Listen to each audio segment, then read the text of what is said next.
Halo pendengar, rumah sakit. Bagi sebagian orang, mungkin menganggap rumah sakit adalah tempat paling angker kedua setelah pemakaman umum. Sebagus apapun rumah sakitnya, pasti ada saja beberapa bagian ruangan yang lumayan menyeramkan. Sebut saja ruang ICU.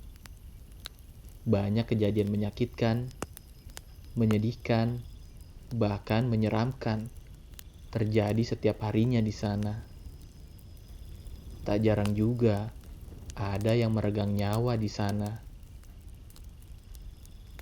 Tak hanya ICU, tapi masih banyak juga ruangan lain yang menyimpan misteri di sebuah rumah sakit. Seperti cerita berikut ini.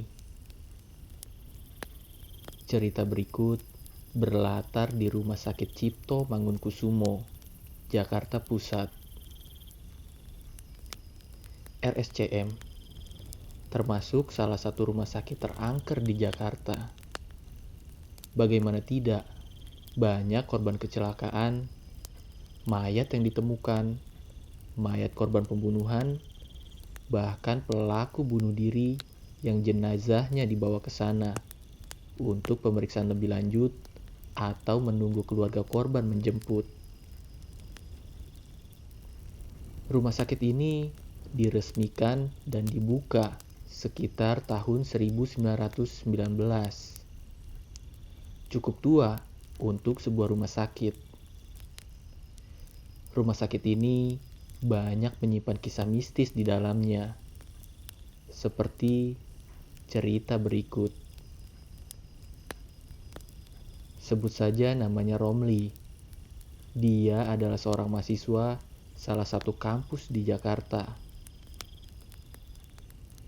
Pada suatu malam, selepas pulang dari rumah temannya, Romli memacu motornya dengan santai menuju ke rumah.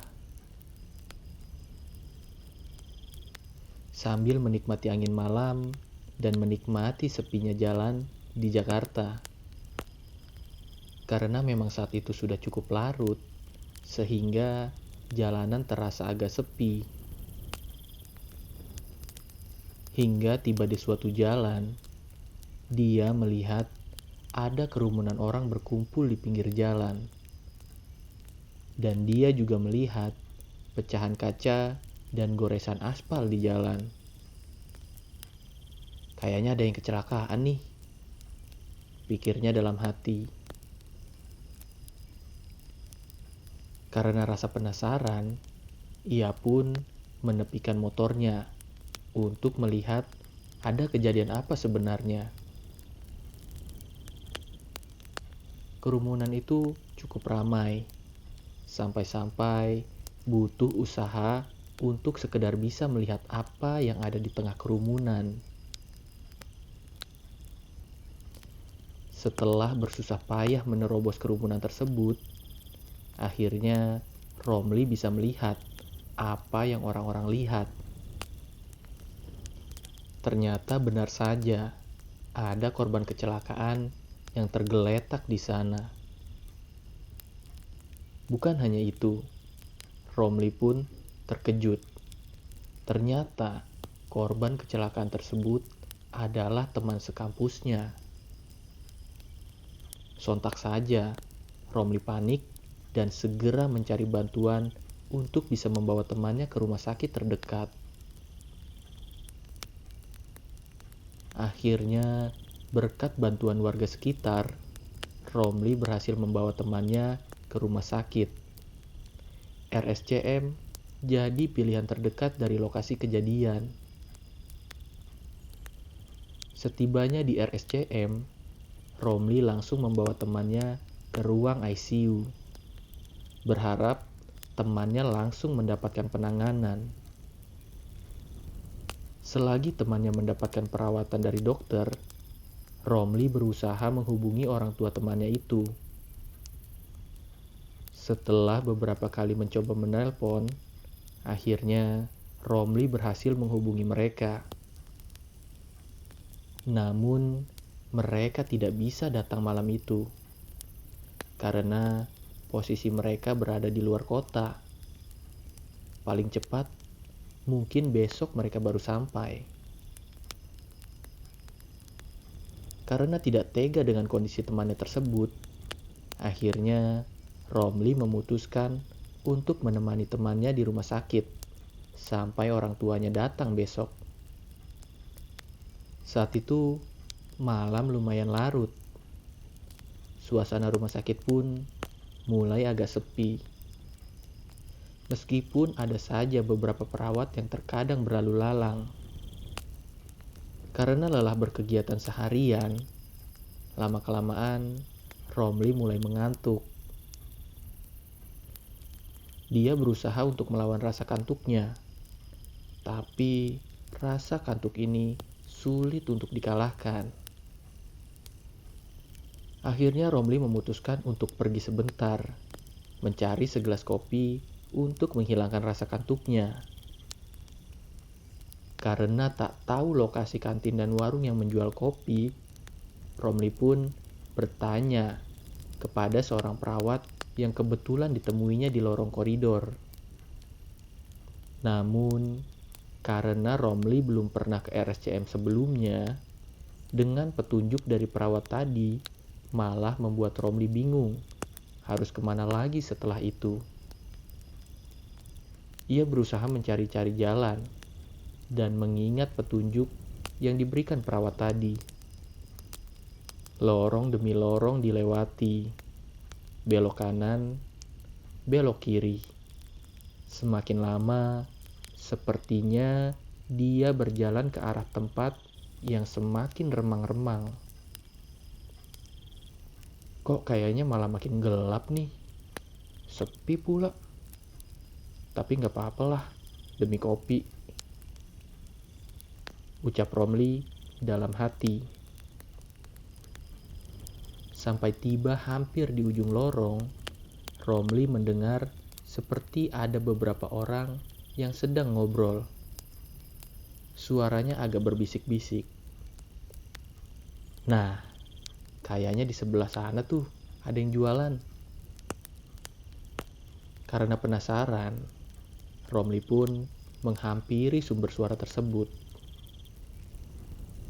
Tapi bukannya kantin yang ia temui, melainkan sebuah ruangan yang sangat beraroma obat-obatan.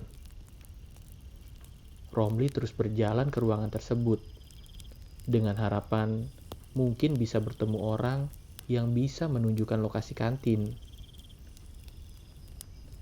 Tapi malah ruangan sepi yang agak berantakan yang ia temui. Tak ada orang di sana, dan tidak ada kegiatan apapun di sana. Lantas, suara tadi dari mana? Romli pun semakin bingung. Romli perlahan memperhatikan suasana ruang tersebut. Sampai akhirnya terfokus ke satu meja dengan suatu benda di atasnya. Kondisi ruangan tersebut sangat minim cahaya, sehingga Romli harus agak mendekat untuk bisa melihat lebih jelas apa yang ada di sana. Namun, Romli kaget bukan main, karena yang dia lihat di atas meja adalah potongan kepala wanita berambut panjang. Dan ngerinya lagi, sosok kepala tersebut melihat ke arah Romli dan pelan-pelan mulai tersenyum dan mulai tertawa cekikikan. Romli pun kaget dan langsung mencoba keluar dari ruangan itu. Romli berlari sebisanya, sambil sesekali melihat kembali ke belakang, dan beberapa kali menabrak barang-barang yang ada di sana. Sampai di depan pintu ruangan, sialnya Romli malah terjatuh. Dia seperti tersandung sesuatu yang lumayan besar. Romli melihat ke arah benda itu. Romli malah semakin kaget dan takut. Karena yang membuatnya jatuh tadi adalah potongan tubuh seorang pria tanpa tangan dan kaki. Dan sosok itu juga melihat ke arah Romli. Dan kali ini dengan tatapan kosong yang seakan-akan seperti ingin memasuki pikirannya lebih dalam lagi. Romli langsung berdiri dan lari sekencang-kencangnya, menjauh dari ruangan tersebut. Sampai akhirnya Romli berhenti karena menabrak satpam yang sedang bertugas malam itu.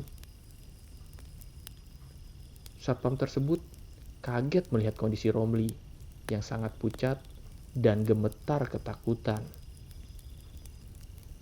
Sang satpam berusaha menenangkan Romli dan kemudian membawanya ke pos terdekat. Setelah diberi minum segelas air dan dirasa mulai agak tenang, Romli mulai menceritakan kejadian yang barusan dilihatnya. Tapi seakan terbiasa dengan gangguan di sana, si satpam tersebut mengiyakan tentang keangkeran ruang itu dan menjelaskan bahwa ruangan tersebut adalah bekas instalasi bedah umum dan sudah lama tidak digunakan. Romli yang masih ketakutan kemudian meminta untuk diantarkan ke ruang ICU, tempat temannya dirawat.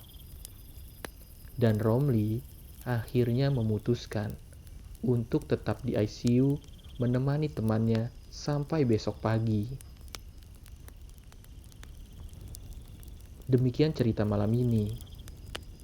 Bagi kalian yang suka dengan cerita ini dan penasaran dengan cerita selanjutnya, kalian bisa like video ini dan subscribe channel ini.